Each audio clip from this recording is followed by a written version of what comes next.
ici, vous êtes dans notre musée mémorial des enfants des Veldives qui a été inauguré le 27 janvier 2011, inauguré par Simone Veil qui, dès la création du CERCIL, nous a suivis et nous a beaucoup aidés, ainsi que par Jacques Chirac, qui, on le sait, a fait la déclaration en 1995 reconnaissant la responsabilité de Vichy, qui, on va le voir, est particulièrement écrasante dans l'histoire des camps du Loiret.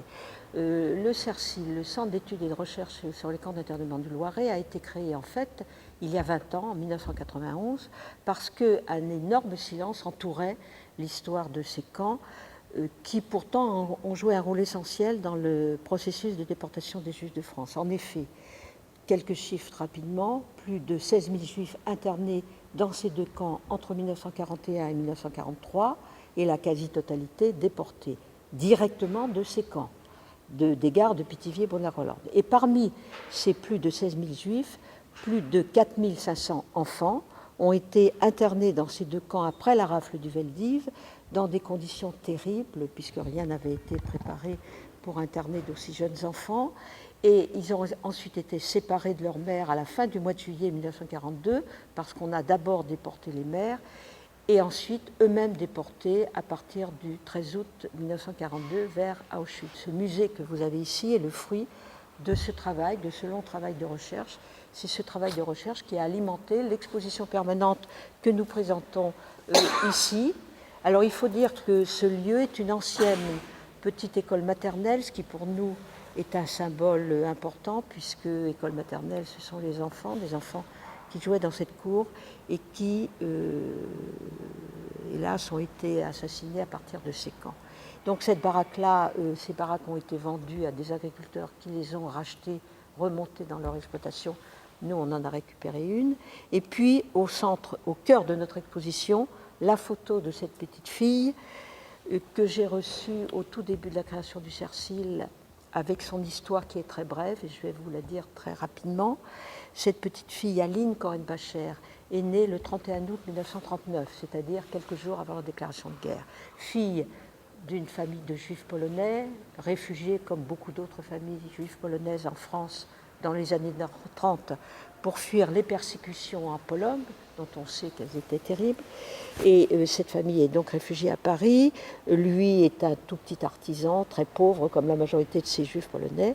Ils ont cette petite fille, la guerre éclate, et le père Abraham est arrêté lors de la première grande rafle de juifs étrangers le 14 mai 1941, qu'on appelle la rafle du billet vert, parce que ces hommes, ce ne sont à l'époque que des hommes et des juifs étrangers.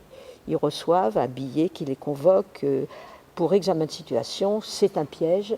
On les emmène tout de suite à Pithiviers-Bonar-Hollande, où ils vont rester 1 an dans l'incertitude la plus totale de leur sort.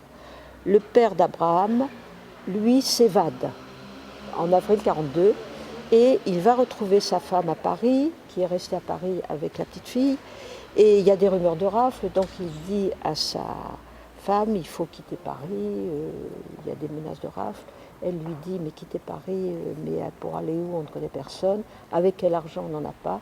Et puis elle lui dit, c'est toi qui dois te cacher, parce que, bien évidemment, on ne va pas arrêter des femmes et des enfants. Lui se cache, ça va lui sauver la vie. Et la maman et la petite Aline sont prises lors de la rafle du Veldiv, internées à Bonar-Hollande et déportées toutes les deux.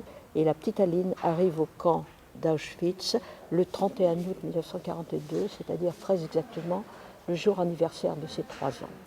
L'histoire de cette petite fille est emblématique d'une part de l'histoire des camps du Loiret, c'est-à-dire la première arrestation des hommes d'abord, ensuite des familles, et emblématique de ces milliers, pour nous elle représente ces milliers d'enfants qui ont été assassinés à Auschwitz après avoir été internés dans des conditions terribles qu'on peut voir dans l'exposition, qu'on raconte dans l'exposition, internés à Bonar-Hollande. Alors ici, on a voulu faire un espace qu'on appelle de contextualisation. On reçoit beaucoup de jeunes, hein, c'était évidemment notre public prioritaire. On a ce long couloir qui raconte chronologiquement l'histoire des camps du Loiret. C'est-à-dire, comme je l'ai dit tout à l'heure, tout d'abord, alors on a voulu être très, très clair, donc ce sont des panneaux de couleurs différentes qui marquent chacune des périodes du camp, à savoir, première période, l'internement des hommes, à partir de la rafle du 14 mai 41 qu'on appelle la rafle du billet vert, avec ce long internement où les hommes vont s'organiser, donc on détaille tout ça. Ensuite, deuxième période, c'est donc ces hommes sont tous déportés, pratiquement tous déportés, les camps sont vides et on fait de la place pour les internés, les arrêtés du Veldiv. Ensuite, le Veldiv et l'internement des femmes et des enfants, d'une très grande masse de femmes et d'enfants. Ensuite, après la déportation des mères et des adultes, la période où les enfants sont tout seuls dans le camp. Et après la déportation des enfants, la dernière période avant la fermeture du camp de Beaune-la-Rolande. Et on indique chacune de ces mesures par des couleurs différentes. Donc c'est une frise qui va continuer jusqu'à la fermeture des camps en 1943. Et ici, il y a un niveau qui est plus spécialement destiné à de jeunes enfants, où on incarne l'histoire qu'on raconte dans des histoires de vie. Ce qu'on appelle la vie culturelle dans ces camps, qui a été en fait une façon de tenir debout, enfin pratiquement de résister, parce que ces hommes vont rester plusieurs mois, plus d'1 an dans ces camps, dans l'inaction. Certains vont travailler, mais très vite on les fait revenir dans le camp. Et donc il y a de la musique, il y a du théâtre, il y a des conférences, et c'est une façon pour ces hommes de maintenir, de garder leur dignité. Donc la quasi-totalité de ces hommes est déportée. À chaque déportation, nous avons mis ici une borne de déportation où le nom de chacun des déportés défile comme vous le voyez. Donc là, on est sur le convoi 2, mais ensuite il y aura les convois 4, 5 et 6. C'est un homme, il s'appelle Mingeles, qui écrit à sa femme et qui lui dit « Ne crains rien, ma chérie ». Enfin, il dit d'abord qu'il ne sait pas où ils partent. Il ne savait pas où ils partaient, ces hommes. Ils partaient vers l'Est, ils pensaient qu'ils allaient travailler. Mais il lui dit quand même « Ne crains rien, ma chérie, on ne tuera pas tant de monde, veille sur les enfants ». Le « on ne tuera pas tant de monde », c'est bien sûr pour rassurer, mais ça veut dire qu'il y a une sorte de pressentiment qui est lié, mais qui est là. La rafle du Veldiv, bon, je rappelle les chiffres, 13 152 personnes d'arrêtées, une grande majorité de femmes et d'enfants, parce que d'abord beaucoup d'hommes ont déjà été déportés en 1941, et puis beaucoup d'hommes se sont cachés aussi, parce qu'on pensait, on se doutait qu'il y aurait une grande rafle, enfin il y avait des rumeurs, mais on pensait que ce seraient les hommes. Or, on arrête massivement des femmes et des enfants, et ce sont ces femmes et ces enfants qui vont être internés dans les camps de Pithiviers et Beaune-la-Rolande après l'enfer, parce qu'il n'y a pas d'autre mot, du Veldiv.